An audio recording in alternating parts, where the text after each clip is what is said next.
Nguhaye ikaze kuri Lovetime-P. Uyu munsi ngiye kuba nabagezaho ibintu 10 bishobora kuba byaguhindurira ubuzima bwawe. Ukabaho ubuzima bwawe wishimye kandi unezerewe, bitagusabye kubutunze Ibyamirenge, ufite inzu nziza cyangwa se imodoka zigezweho. Ahubwo bikaba ari bya bintu bishobora kuba byagufasha kuguhereza umunezero uhamye kandi umunezero w'igihe cyose uhoraho. Uwo munezero cyangwa se uwo mudendezo uhoraho ntago bisaba kubuhembwa umushahara mwinshi w'ukwezi. Ahubwo uwo munezero uhoraho ukubiye muri bino bintu 10 ngiye kuba nakubwira. Abantu benshi batekerezaho kuba umuntu atunze Ibyamirenge cyangwa se afite amafaranga menshi ari byo bintu bitanga amahoro ndetse n'umunezero. Gusa ibyo ntabwo ari byo, turibeshya cyane. Ahubwo hari ibintu 10 buri muntu wese agakwiye kuba yujuje, maze akabaho mu buzima bw'umunezero bitamusabye kuba atunze ibyo Byamirenge byose. Nimba ari ubwa mbere wigeze kuri Lovetime-P, wibuke gukanda subscribe, comment, share ndetse na like, ni ingenzi cyane, nabyo ntubyibagirwe. Inshuti yanjye, abantu benshi bavuga kugira ngo ubuzima bugende neza tugomba kugira amafaranga menshi, imitungo ndetse n'ibindi bikoresho bindi bihenze. Ariko ndababwiza ukuri, ibyo byose birashira. Ariko hari ibintu 10 buri muntu wese akeneye buri munsi kugira ngo ubuzima bwe bugende neza kandi ubuzima bwe buhorane ibyishimo ndetse n'umunezero. Ibi ni ibintu byoroheje kandi abantu benshi tudakunda kwitaho cyane, kandi ni ibintu byahindura ubuzima bw'umuntu burundu. Kuko bino bintu bibyubakiye iminsi yawe yo kubaho, waba uri umukene cyangwa se uri umukire, waba ufite abantu se cyangwa utabafite, ubuzima bwawe burahinduka. Reka uyu munsi tuganire ku bintu 10, ndavuga ku bintu byazakubaka mu mutima, mu mibanire ndetse no mu nzozi zawe. Ikintu cya mbere, buri muntu wese akeneye icyizere ndetse no kwiremamo icyizere. Iyo umunsi wawe watangiye wiyeremyemo icyizere, biba bisa nkaho uri kwandika urugendo rushya rwo mu buzima bwawe. Ariko iyo umunsi wawe watangiye udafite icyizere, uba usa n'umuntu watsinzwe n'isi utaratera intambwe yawe ya mbere y'ubuzima. Mbese muri make uba umeze nka wa muntu wasojwe gutsindwa ikizamini atarakigeramo. Niyo mpamvu umunsi ku wundi dufite kwiremamo icyizere ndetse no kwigirira icyizere mu byo dukora uko bwije n'uko bukeye, kuko biduha imbaraga zo gutsinda mu buzima ndetse no kugera ku ntego zacu umunsi ku wundi. Reka ngo urugero rugufasha kumva neza ndetse no gusobanukirwa neza ko buri muntu wese akwiye kuba yakigirira icyizere uko bwije n'uko bukeye. Uzarebe nk'umwana uri kwiga kugenda, maze ubara inshuro agwa ku munsi ari kugerageza kuba yagenda. Gusa kugwa k'uwo mwana ntago bimuca intege, kuko aba yariremyemo icyizere cy'uko umunsi umwe igihe kizagera nawe akabasha kuba yagenda nk'abandi bose. Ku bwa cya cyizere yiremyemo, nicyo gikomeza kumumotiva ndetse no kumuhereza imbaraga, yagwa akongera agahaguruka kuko afite icyo ashaka kandi yifuza kugeraho. Niyo mpamvu n'ubu bwose nawe wakuze ugomba kwiremera icyizere umunsi ku wundi uko bwije n'uko bukeye. Ese wowe uyu munsi icyizere cyawe kiri hehe? Ntugishyire mu bintu bishira, gishyire mu nzozi zawe. Ikintu cya kabiri buri muntu wese akeneye kugira ubuzima bwe bukomeze kugenda neza ndetse kugira ubuzima bwe buhinduke, ni urukundo. Nta kintu umuntu yakora na kimwe adafite urukundo. Hari urukundo twaha abandi, hakaba hari n'urukundo rw'umuryango, inshuti ndetse n'abakundana. Ariko hakaba hari n'urukundo tugomba kugira twebwe ubwacu. Agastori gato, hari umugabo wabayeho imyaka myinshi cyane, gusa ntabwo yigeze yiyumvisha ko akenewe mu bandi. Umunsi ku munsi yiyumvishaga ko adakwiye gukundwa nk'abandi bose. Inshuro nyinshi uko yatekerezaga ibyo ngibyo, ni nako nawe ubuzima bwe yabaga ari kubushyira mu byago, kuko nawe ubwe ntabwo yari akikunda, ntiyari akita ku mibereho ye y'ubuzima bwe ndetse n'imibereho ye ya buri munsi ntabwo yari akiyitayeho. Mbese muri make yari yaranzwe n'ubuzima bwe. Gusa igihe kimwe cyarageze, atangira kwiyakira ndetse atangira no kwikunda ubwe ku giti cye. Ni nabwo yaje gusobanukirwa neza, aza guhumuka amaso, abona ko babandi bose yashinjaga ko batamwitaho cyangwa se batamukunze, ahubwo ko nabo bamukundaga. Gusa kubera ko watiyitagaho cyangwa se we yikunda ubwe, yabonaga ko buri muntu wese nawe atamukunze. Urukundo si impano umuntu ategereza, ahubwo ni impano umuntu atanga yifashisha kubaka isi. Ikindi kintu cya gatatu cyagufasha kubaho neza kandi ukabaho neza ubuzima bwawe wishimye bitagusabye kubutunze Ibyamirenge, icyo kintu nta kindi, ni amahoro yo mu mutima. Buri munsi buri muntu wese akeneye amahoro yo mu mutima. Hari abakire batunze bafite Ibyamirenge, gusa batajya baryama ngo bagoheke, ahubwo bagahora bahangayitse. Gusa hari abakene bafite bike ariko bafite amahoro. Agastori gato, hari abasore babiri b'abakire bari barimo batambuka mu muhanda, maze muri wa muhanda bari barimo batambukamo bahabona umudamu. Barangije baramubaza bati, ese mada, ubayeho gute ko tubona ubayeho mu buzima bwo mu bukene nta kintu na kimwe utunze?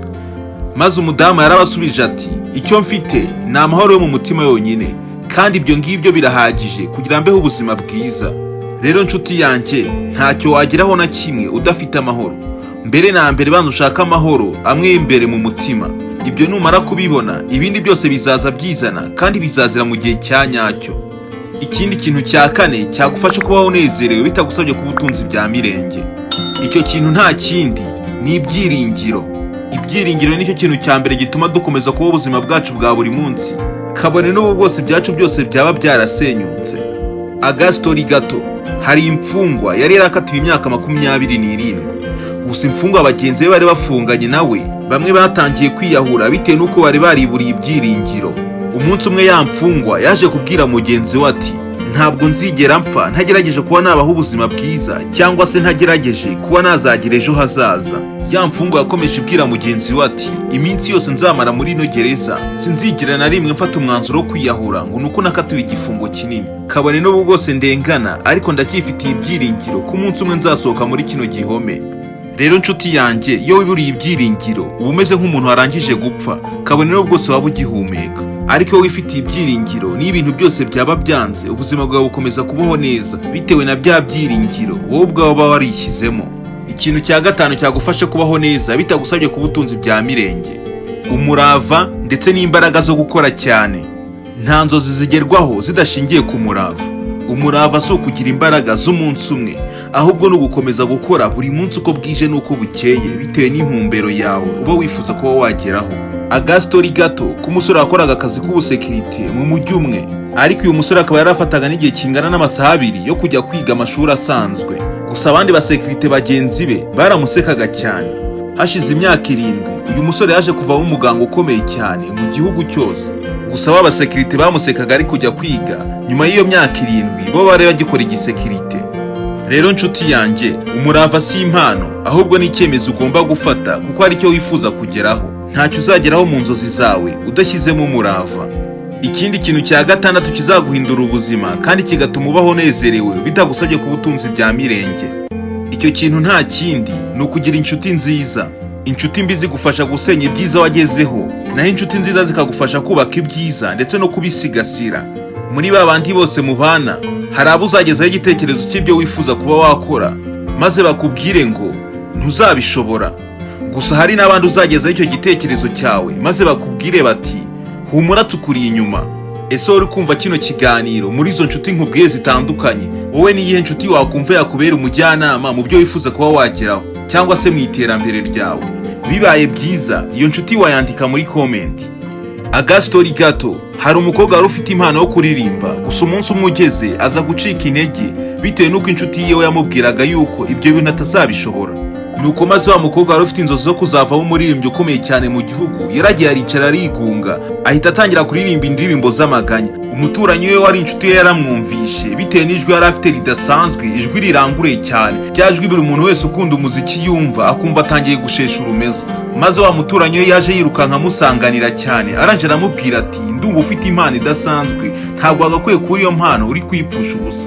Maze umukobwa mu gahinda kenshi aranje aramusubiza ati, inshuti yanjye magara yambwiye yuko bino bintu ntazigira mbishobora, rero nawe bikomeza kuza kuba wampatiriza kuba nakora ikintu kandi nzi ko neza kitazashoboka. Maze wa muturanyi yese amusubiza ati, humura nkuri inyuma kuko ndumva ufite impano idasanzwe kandi ndabyizera neza yuko iyi mpano yawe izakura ikagera kure.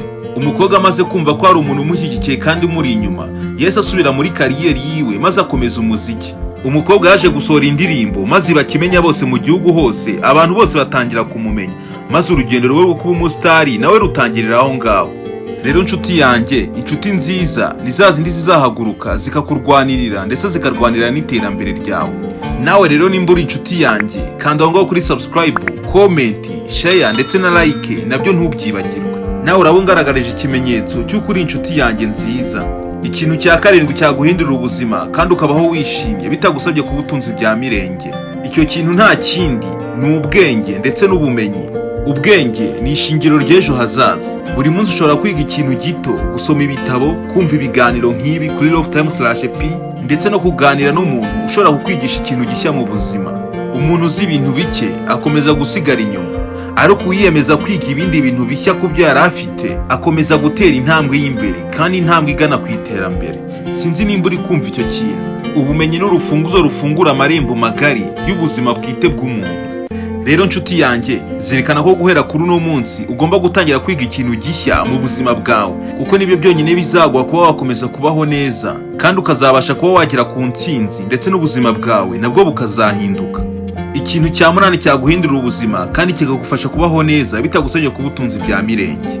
Icyo kintu nta kindi ni ukugira ukwihangana.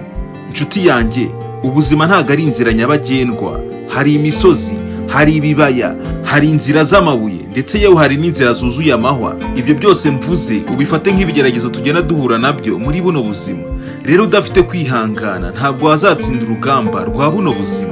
Kwihangana niyo ntwaro yonyine ikomeye yagufasha gutsinda urugamba rw'ubu buzima. Agastori gato. Hari umugabo wakoze imyaka 10 akora ubucuruzi, ariko buri gihe byaragoranaga kuko iyo yajyaga kubara yasangaga yahombye, maze abandi bacuruzi bagenzi be bakamubyiniraho bakamuha urw'amenyo. Ku mwaka wa 12 ibyo yakoraga byaje kuza kuvamo ikigo gikomeye cyane. Iyo ataza kugira ukwihangana nta kintu na kimwe kiwe twari kuba tuzi ubu ngubu, ariko kubwo kwihangana ndetse no kugira umurava ari mu batunzi agatubutse hano mu gihugu cyacu. Rero nshuti yanjye, ugomba kugira ukwihangana mu byo unyuramo byose bigenda bikunaniza. Ikintu cya 9 cyaguhindurira ubuzima kandi ukabaho unezerewe bitagusabye kubutunze ibyamirenge. Icyo kintu nta kindi ni ugushima ndetse no kugira discipline. Umuntu uzi gushima aba afite umutima wuzuye. Hari abantu bafite byinshi ariko badashima, bakarakarira na twa tundi dukeya babuze. Hari abandi bafite bike ariko bakishimira ibyo bafite maze bakabona byinshi.